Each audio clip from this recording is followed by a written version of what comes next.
Welcome back.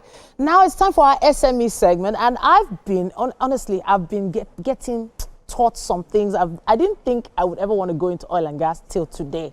Mr. Emmanuel Udofia is here with us, and we're having a discussion with him as the MD of Suneses Energy. Now, it's an energy solution company focused on deep learning across the hydrocarbon accounting aspect of the framework. Now, it was designed to address technical and commercial needs across the HCA business. It's like a value chain that we need for him to break down for us. And over the years, Suneses Energy has consistently received exceptional positive feedback on this flagship course. It's great to have you here, Mr. Udofia. Welcome. All right, so for those that don't understand what Suneses Energy is all about, how would you break it down? We are an oil and gas solution company. Okay. Focused mainly on the upstream. Okay. We provide digital transformation implementation solution. Okay. End-to-end. Hydrocarbon accounting solution end-to-end. Okay, and so you know everything you've said now is like you just entered one ear and went out the other way. I need to break down what you mean by upstream and downstream for just the layman. So to the best of my knowledge, when I hear oil and gas, I think of, the process of distillation, what happens to Brent crude when it's broken down into everything from kerosene to diesel to PMS and gas as well. So your company doesn't deal with any of those aspects. Am I right? Yeah, for now, yeah. For now, Yeah. okay. So your business starts before that distillation process happens. Yeah. Okay, so please break down what exactly happens in the upstream. In the upstream, basically you produce the oil from the well. Okay. Store it, maybe in a tanker. Okay. And you export it or sell it. Interesting. Which we call the custody transfer point. All right. Yeah. So now let's talk hydrocarbon. Accounting. Accounting, that's the word I'm looking for. Hydrocarbon accounting, please break that down for us. Hydrocarbon accounting is like an umbrella word that includes measurement, allocation, or allocating as some might call it, deferment, that's losses, how you manage your losses, and of course reporting of the data that you find. So this is sort of measuring what comes out of the well. Yeah, what you produce. Okay. So I would have thought you start accounting when you've done all the breakdown, But you're saying that there needs to be some sort of accounting done as soon as it comes out of the well, essentially.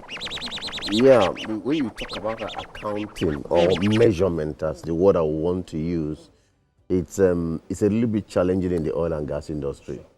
Because in the oil and gas industry, 1 barrel plus 1 barrel is not 2. Okay. The reason why it's not 2, it's because the measurement inconsistency. And it's not really a problem. It's just that the variation shouldn't exceed an acceptable range. So what is it about this particular business that made you decide, this is what I want to do? Because I feel like as a consultant, as an educator right now in this space, it's a very niche space. And it's even more high risk at this point. Yeah. So break down how you made this decision. I made this decision because I found out there's a big gap. If you look at what the Nigerian Extractive Industry Transparency Initiative, which we just call NITI, reported, is that for the last 10 years, from 2014 to 2023, we've lost over 360 million barrels. 360 million barrels. This is official report. That if you can translate it, you count 1 million barrels every day in Nigeria. Because of what? Measurement error and allocation. So it's a big problem. Even the regulator, NUPROC, they recognize that. That was why they instigated integrity tests on the LACT unit or the custody transfer. because they have equally understand that, look, measurement is a big issue. And yeah, so you could see it's a big gap that because you might do all the work. Yeah. If you have issue at the point of measurement, then it's like There's no gain. there's no gain, basically. Yeah. So now you've been training professionals. I would say you've been training professionals in the oil and gas sector in this particular area. So would you say what your company does is more on the educational side of things or consulting side of things? And which side do you believe is more cost effective for you to maintain? To be very frank, I would say we do all of that. But why the issue of the, let me use your word, education part of it is very important is that before you start solving any problem, you should be able to understand or accept the fact that there's a problem.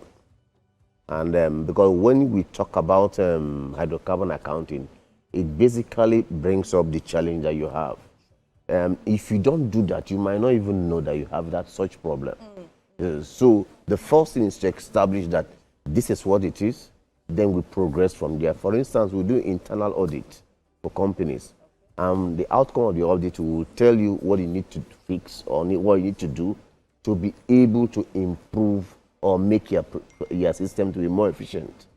And actually, it kind of feels like you are in a sector that could be considered disruptive.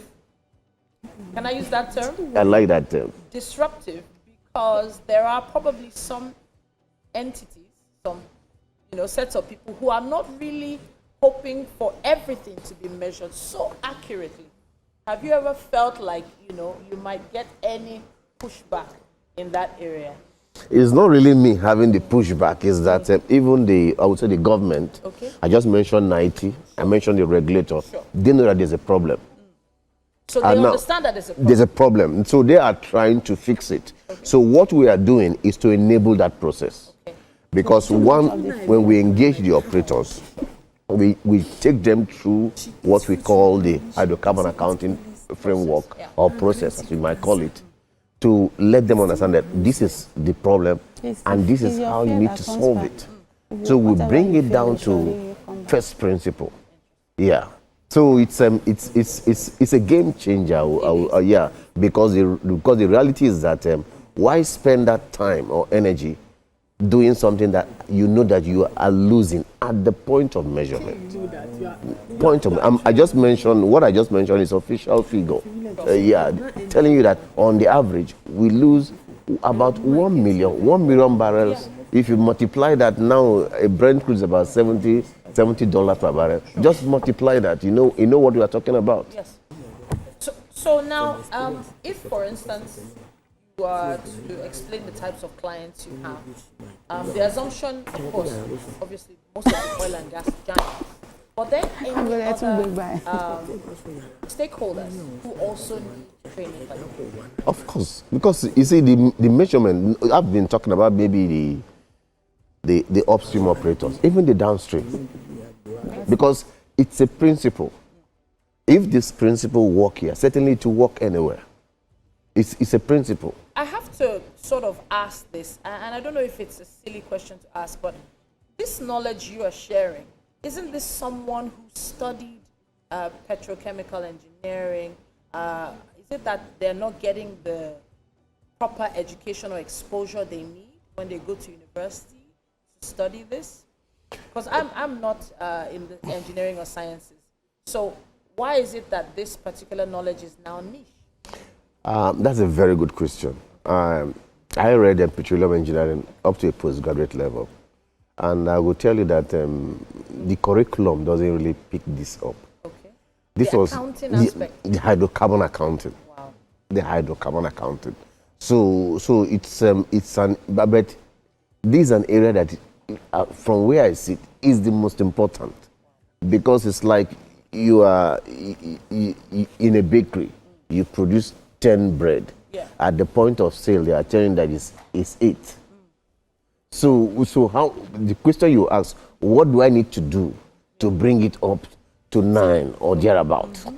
So that's why I'm saying that it's not really about it's a very niche area, but very, very important for the business. I have to say thank you so much, Mr. Udofia, for coming to talk to us today. As you said earlier when we started, there's never enough time to break these things down, but I think you've done excellently well, sort of just clearing the air on what you do and how exactly this affects your industry.